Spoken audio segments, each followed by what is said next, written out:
curiosity of a soup bowl. ایک خوبصورت جنگل کے بیچوں بیچ ایک کوئلہ بنانے والا اور اس کی بیوی رہتے تھے۔ ان کی شادی ہوئی تو انہیں لگا کہ کام تو چھپڑ پھاڑ کے ملے گا، لیکن قسمت کا کچھ اور ہی منظور تھا۔ وہ دن بھی آئے جب انہیں رات کو بھوک کے سونا پڑتا تھا۔ ایک صبح ایک بادشاہ ان کے جھونپڑے کے پاس سے گزر رہا تھا۔ جیسے ہی وہ دروازے کے پاس پہنچا، اندر سے رونے دھونے کی آواز آئی اور وہ چپکے سے سننے کے لیے رک گیا۔ عورت کی آواز آئی، کیا اس دنیا میں کوئی ہم سے زیادہ بدقسمت ہو سکتا ہے؟ ہم یہاں غلاموں کی طرح کام کرنے کے لیے تیار ہیں، لیکن کام ہے کہ ملتا ہی نہیں ہے۔ کاش تم بادشاہ ہوتے اور میں ملکہ ہوتی، ہم شاہانہ زندگی گزارتے، نت نئے پکوان ہوتے، گرم کپڑے ہوتے۔ وہ مزید کچھ بولنے والی تھی، دروازے پر دستک ہوئی۔ کون ہے؟ میں ہوں، دروازہ کھولو۔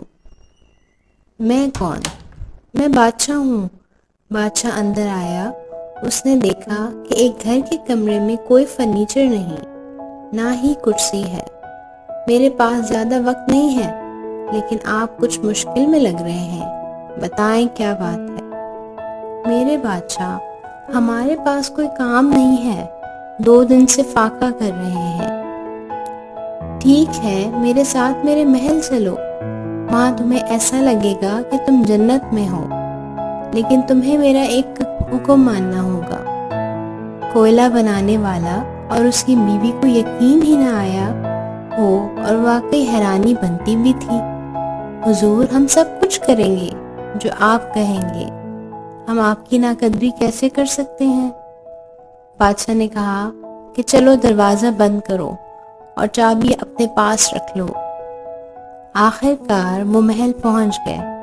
بادشاہ کے حکم پر نوکر کوئلہ بنانے والے اور اس کی بیوی کو ایسے کمروں میں لے گئے جہاں کی خوبصورتی دیکھ کر ان کا منہ کھلے کا کھلا رہ گیا۔ باتھ روم گلاب کے عطر سے نہلایا گیا۔ پھر انہیں ریشمی کپڑے دیے گئے جو پہننے میں اتنے نرم تھے کہ خوشی چھپائے نہ چھپی۔ پھر بادشاہ کا ایک خادم انہیں ایک کمرے میں لے آیا جہاں میز لذیذ پکوان سے سجا ہوا تھا۔ امید ہے کہ تمہارے اچھے سے خاطر مدارت ہو رہی ہوگی، تم جیسے چاہو یہاں رہ سکتے ہو، مگر ایک بات یاد رکھنا، میز کے بیچ میں ایک سوپ کا پیالہ ہے، اس کا ڈھکن مت اٹھانا، ورنہ تمہاری خوش قسمتی ختم ہو جائے گی۔ کوئلہ بنانے والا نے گھبراہٹ میں کہا، تم نے سنا نا، سوپ کی ڈش کو ہاتھ مت لگانا۔ ہاں ٹھیک ہے، لیکن سوچے بغیر بندہ کیسے رہ سکتا ہے کہ اندر ہے کیا؟ اگلے کئی دن دونوں کے لیے جیسے خوابوں کی دنیا بن گئے۔ محل کے باہر باغات تھے، خوبصورت رنگ برنگے پھولوں اور پھلوں سے بھرے ہوئے۔ کبھی کبھار بادشاہ ان سے ملنے آتا تو کوئلہ بنانے والے کو دیکھتا جو دن بدن گول مٹول ہوتا جا رہا تھا، لیکن جب اس کی نظر عورت پر پڑتی تو اس کی آنکھوں میں ایک ایسی چمک آ جاتی۔ بادشاہ نے کہا، مجھے پہلے ہی پتا تھا۔ کچھ دن گزرے، عورت خاموش رہنے لگی۔ شوہر نے حیرانی سے پوچھا، پہلے تو تم چہل چہاتی تھی، اب تمہاری آواز سنائی نہیں دیتی۔ کچھ نہیں، بس بات کرنے کا دل نہیں چاہتا۔ لیکن وقت کے ساتھ اس کی خاموشی بڑھنے لگی، وہ کھانے سے بھی ہاتھ ہٹانے لگی۔ آخر کار شوہر نے کہا، میری پیاری بیوی، تم کچھ کھا لو، ایسے بیمار ہو جاؤ گی۔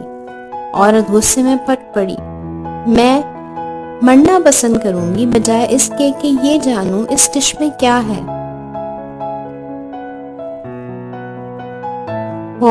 اگر ہم نے یہ جانا تو بادشاہ ہمیں محل سے نکال دے گا اور ہم بھوکے مر جائیں گے۔ نہیں، بادشاہ بہت رحم دل ہے، اتنی سی بات سے اسے کوئی فرق نہیں پڑے گا۔ ویسے بھی ڈھکن پورا اٹھانے کی ضرورت نہیں ہے، بس ایک کونا اٹھاؤ، کچھ بھی نہیں ہوگا۔ اس نے ڈھکن کو اٹھایا اور عورت نیچے سے جھانکنے لگی۔ عورت چیخ مارنے لگی کیونکہ ایک چھوٹا سا چوہا ڈش سے نکلا. وہ کمرے میں ادھر سے ادھر دوڑنے لگا اور دونوں میاں بیوی اس کے پیچھے پیچھے. وہ چوہے کو ڈش میں ڈالنے اور کرسیوں اور گلدانوں کو گرانے لگے. دروازہ کھلا اور چوہا بادشاہ کے قدموں سے باہر نکل گیا. ایک لمحے میں دونوں میاں بیوی میز کے نیچے چھپ گئے. بادشاہ نے کہا باہر آؤ تاکہ میری بات سن سکوں. سپاہیوں کا ایک دستہ تمہیں تمہارے جھونپڑے تک واپس لے جائے گا. تمہارے پاس چابی ہے, تم واپس جاؤ. اسی لیے تجسس بعض اوقات خوشیوں کو نقصان پہنچا سکتا ہے اور مصیبتوں کو دعوت دے سکتا ہے. جب آپ کو سب کچھ حاصل ہو تو اس چیز کی کھوج میں نہ لگیں جس کا آپ سے تعلق نہ ہو. قناعت اور شکر گزاری خوشحال زندگی کا راز ہے.